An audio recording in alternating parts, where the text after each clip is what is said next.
بسم الله.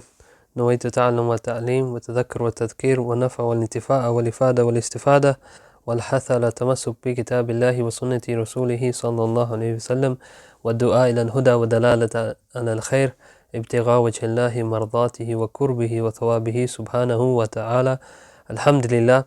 So yesterday we spoke about the birth of the Prophet sallallahu alaihi wasallam and some of the miraculous nature of that night and some of the things that took place on the night of the birth of the Prophet sallallahu alaihi wasallam. And then when he was taken into the care of Sayyidah Halima radiallahu ta'ala anha, and what took place there, and along with the episode of when Jibreel alayhi salam came and washed the heart of the Prophet sallallahu alaihi wasallam. So now the Prophet sallallahu alaihi wasallam, when he was returned to his mother, and we spoke about his mother, how she passed away when the Prophet sallallahu alaihi wasallam was only he was 5 years old, in his 6th year, sallallahu alaihi wasallam. So now he's under the care of his grandfather, then who passes away, and then finally in the care of Abu Talib, and he grows up in the household of Abu Talib under the care of his uncle.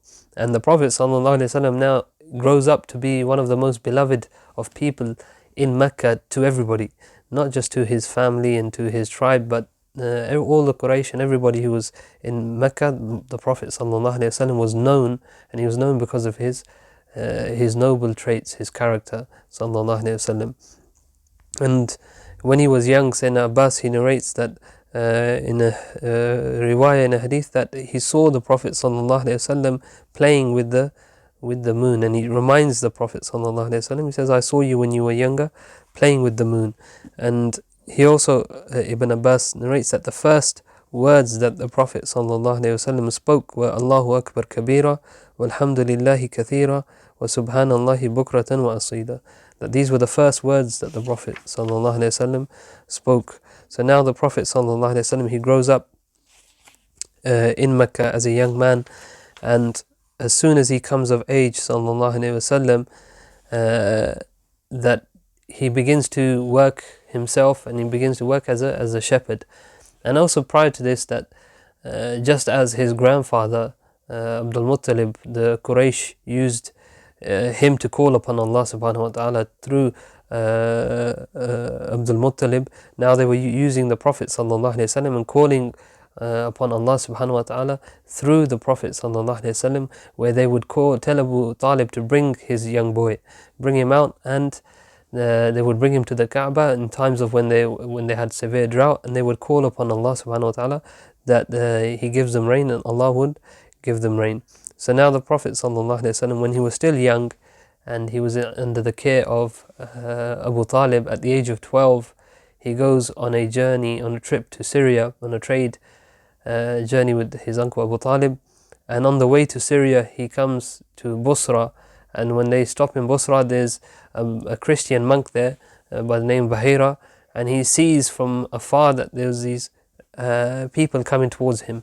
And then above above the young boy, who was Muhammad sallallahu alaihi wasallam, that there was a cloud that was following him wherever he went, and that the trees would come and shade over him.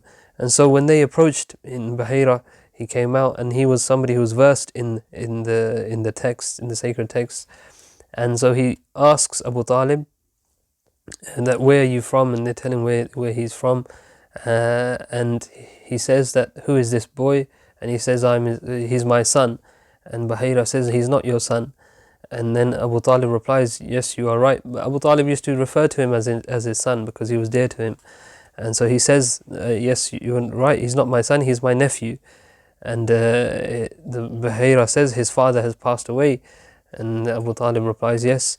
And so Bahira then sees the seal of prophecy on the back of the Prophet sallallahu alaihi wasallam, which we spoke about, when Jibreel stamped this on the back of the Prophet sallallahu alaihi wasallam. That Bahira sees this, and then he turns to Abu Talib and he says, take this boy back, because his affair is great, and he'll be a great person, and he'll be a prophet, and take him back, because if you carry on and take him into Syria where they were going, that the people will kill him through their evil. And so Abu Talib, with fear, sends the Prophet sallallahu alaihi wasallam and returns back to Mecca with the Prophet sallallahu alaihi wasallam. So now the Prophet sallallahu alaihi wasallam growing up, as soon as he reaches of age and he's able to work for himself, he begins to work for himself, and he begins to earn a living as a shepherd, looking after the sheep and the animals of the Quraysh, and he would spend his day outside of Mecca, and then he would return late at night. And so we see in this is a lesson for us to learn that the Prophet ﷺ, what type of work he chose for himself, that he chose something that many of us today would consider a lowly type of job or profession for somebody to work in, where the Prophet ﷺ is gone and he's working with the animals alone, spending the day alone ﷺ. And in this is a lesson for us that no job we should never look down upon any work that anybody is doing, and anyone who goes out and earns a living for his family, that whatever job they're doing, and they do it sincerely and they're earning a living for their family, that this is ibadah, it's worship.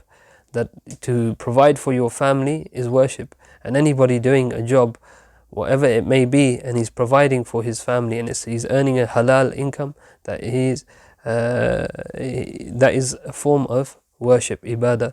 And inshallah, Allah, the reward is great. So we should never look down upon anybody. And we see the Prophet ﷺ chose this job for himself, and Allah subhanahu wa ta'ala, this is the path that Allah wanted his messenger to take, because it protected him from any type of what the other youth were doing in Mecca at the time. As we can imagine, young people and the things that youngsters get involved in, that the Prophet ﷺ was protected from this, and Allah kept him away from these types of acts that the people of Mecca were involved in. And growing up, he ﷺ was known to be the most trustworthy, the most truthful. He was known to have the best of manners. He was the most handsome of men ﷺ. So this impeccable nature and character of him impressed everybody, and the Quraysh were proud and of him sallallahu alaihi wasallam, that he was theirs, and everybody saw him that he was theirs. So then when the Prophet sallallahu alaihi wasallam was around the age of when he was the age of 35, 5 years before prophecy, that we see that the Kaaba is rebuilt, because there was a flood which damaged the Kaaba, and so the Quraysh, after this flood, decided that they were going to rebuild the Kaaba. And part of the rebuilding, we see that the Prophet ﷺ himself was involved in the rebuilding. He was one of those who was carrying the stones back and forward and placing them in their place. And just as everybody else was getting hands-on and dirty, he ﷺ was hands-on, and he did the work himself ﷺ. And he got involved and he did the hard graft. Again, in that is a lesson for us, that we see that this man, who is of impeccable nature and he was beloved to everybody, that he didn't let that get to him and be arrogant and have pride, because these were not characters of the Prophet, traits of the Prophet ﷺ. Rather, he got involved himself and did the work, and this is what made him even more beloved to others, that he would spend time with them and he would get involved in the work with them. And this was all before prophecy, and so he was beloved to all of the Quraysh. Now, in regards to the Kaaba and the rebuilding of the Kaaba, they say that Kaaba was rebuilt or built 4 times, and the first time that it was built by Ibrahim alayhi salam and his son Ismail, and then the second time where it was rebuilt after this episode where the Kaaba was damaged by flooding, and so the Quraysh decided to rebuild the Kaaba, and the Prophet ﷺ was involved in that. The third time it was rebuilt, and so this second time it was built, but it was built smaller than what Ibrahim alayhi salam had built what it was previously, and this is because they didn't have the funds to build it exactly to the size that Ibrahim alayhi salam did. So then the third time it was rebuilt was when Yazid, who was the Khalifa, Yazid bin Muawiyah, that he was a Khalifa, and he attacked Mecca, which was under the rule of Abdullah ibn Zubayr, who was loyal to Sayyidina Hussein radiyallahu ta'ala anhum. And this was in the year 36 after Hijri, and Yazid attacked the Kaaba with Mecca with his army, and the Kaaba was destroyed by as it caught fire whilst the army was attacking. The Kaaba caught fire and it was destroyed. So after this, Abdullah ibn Zubayr, he spoke to the other Sahaba and the Tabi'een, and on what should he do. Should he rebuild the Kaaba? Should he leave it? Or should he, what was left of it, remove it and build it from scratch again? So they all agreed that it should be rebuilt. So he rebuilt it according to how Ibrahim alayhi salam had rebuilt it. And this is because he heard of the hadith of the Prophet sallallahu alaihi wasallam saying that if he could, that he would return the Kaaba, rebuild it to how it was, and he would place two doors, one for entry and one for exit. And so Abdullah ibn Zubayr rebuilt the Kaaba according to the wishes of the Prophet sallallahu alaihi wasallam, as he knew. Then the fourth time it was rebuilt was after Abdullah ibn Zubayr had passed away, and the Khalifa was Abdul Malik bin Marwan, and that he returned it to how the Quraysh had built it, and that he wanted it back how the Quraysh had built it in the time of the Prophet sallallahu alaihi wasallam. So then they say that in the time of Imam Malik and Harun Rashid, he decided that he wanted to tear the Kaaba down and rebuild it again, and rebuilt it how Abdullah ibn Zubayr had built it. But Sayyidina Malik radiallahu ta'ala anhu, Malik bin Anas, he urged him not to do it, Harun al-Rashid. He said that don't make it into a plaything that whoever comes after him and whoever comes after him would make it something what they want, a plaything for them, that rebuild it and knock it down, rebuild it according to how they see best. So he said, if you do that, then people will lose reverence for it. So don't do that. And he didn't. And so alhamdulillah, it was these 4 times where the Kaaba was rebuilt. And some say there's a 5th time where it was originally built by Sayyidina Adam alayhi salam. And these are some weak hadith that are mentioned in Bayhaqi in regards to that. And so now when the Prophet sallallahu alaihi wasallam, he was involved in the rebuilding, the Quraysh tribes couldn't agree on who should place the black stone in its place, and so they began to argue amongst each other and so then they said, the next person that walks in, we will ask him that he will be the person who puts the black stone in its place. And they said they all agreed, and it was the Prophet sallallahu alaihi wasallam who entered. And when he entered, they were all pleased, and they all said, we all agree that he's the best from us, and so he should be the one that places the black stone. So the Prophet sallallahu alaihi wasallam, through his wisdom, then asks for a sheet, and a sheet is brought, and the stone is placed in the center of the sheet, and each member of the chief of the tribes held one corner of the sheet, and they carried the black stone and put it next to the Kaaba, and then the Prophet ﷺ put it into its place. And we see the wisdom of the Prophet ﷺ making sure that all these different tribes, that they all came together, and they're arguing that they were arguing over this who should place the black stone, that he brought them all together, and they all were a part of the process of putting the black stone in its place. So then the Prophet ﷺ, so this was 5 years before prophecy. Before that, which we haven't mentioned, is where the Prophet ﷺ, his marriage to Sayyidina Khadija radiallahu ta'ala anha, this was when he was at the age of 25 and she was 40 radiallahu ta'ala anha. And the Sayyidina Khadija, she was a businesswoman who huge intellect, very wise and intelligent woman, and so she would hire people to trade on her behalf. She wouldn't travel to Syria and the like to buy and sell goods, so she would hire somebody to go and do that work for her and then pay them for their efforts. And so she hears of the Prophet ﷺ and his uprightness, and he was truthful and he was trustworthy, and so she tells her servant Maysara to go and ask the Prophet ﷺ that Khadija wants him to go and work for her and sell in Syria on a trade journey. And so Maysara asked the Prophet ﷺ, and he goes with the Prophet ﷺ, And whilst they are gone, Maysara sees these miracles from the Prophet ﷺ, where he sees the trees covering him with shade, and he sees the cloud that's always covering him with shade, ﷺ.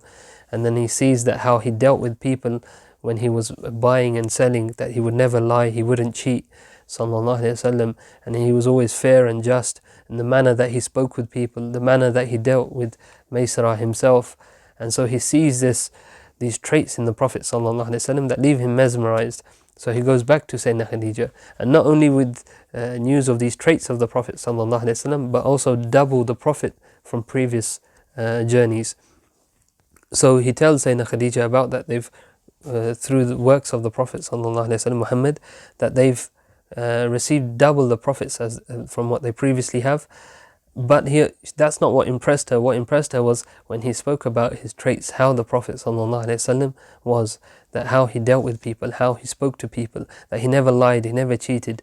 So all of these traits that Maysara mentions to the Prophet ﷺ. And so Sayyidina Khadija, she's impressed by this, by hearing these traits, and she was twice married and widowed, and so she has children of her own, and she's looking to get married, and she hears of the Prophet ﷺ. So she had been proposed to before, but she was never interested in any of them. But she hears of the Prophet ﷺ and his traits, and that she proposes to him, where she sends one of her friends, Nafisa bint Maniya, to go to the Prophet ﷺ and offer Khadija to him. And so Nafisa goes to the Prophet ﷺ, and she mentions this to the Prophet ﷺ, and the Prophet ﷺ accepts, because Khadija is from the best of women of Mecca, and that she has the best of traits of women in Mecca, that she's the most trustworthy, she's the most loyal, she's the most truthful. She didn't cheat anybody, she didn't lie, she didn't do the things that other women did. So the Prophet ﷺ accepted, but he went and spoke to his uncles to ask them what he should do as well. And he spoke to Hamza and Abu Talib, and then he sends his uncles to go and propose and ask for Khadija's hand from her uncle Amr ibn Asad. And so they go, Sayyidina Hamza goes and Abu Talib go, and they ask for Sayyidina Khadija's hand, and Amr ibn Asad agrees, and he gives his niece to the Prophet sallallahu alaihi wasallam. So the Prophet sallallahu alaihi wasallam is then married off to Sayyidina Khadija, and Sayyidina Hamza is present, and it's Sayyidina Abu Talib who did the khutbah, and the Prophet sallallahu alaihi wasallam is married to her, and he has children with her sallallahu alaihi wasallam. Altogether he had 6 children with Sayyidina Khadija, Sayyidina Zainab, Kulthum, Ruqayya, Sayyidina Fatima, and Abdullah, and Qasim. And so the Prophet ﷺ, we see now that when he chose Sayyidina Khadija, what was the traits that he was looking for in a woman, and what were the traits that Sayyidina Khadija was looking for in a man. And in that is a lesson for us, that when we look to get married, what are the traits that we should look for in the partner that we're looking for? What type of person should we look for? And this is why the Prophet ﷺ, he said that we marry for one of 4 reasons. That you either marry for lineage, or you marry for the money, or beauty, or religion.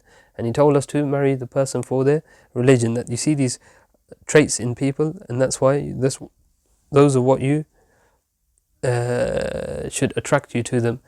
And you marry somebody for their uprightness, and somebody who has a good heart, as Sayyidina Khadija did. And that's why we see that these were the best woman in Mecca at the time was Sayyidina Khadija, and the best man was the Prophet ﷺ, and Allah brought the two of them together.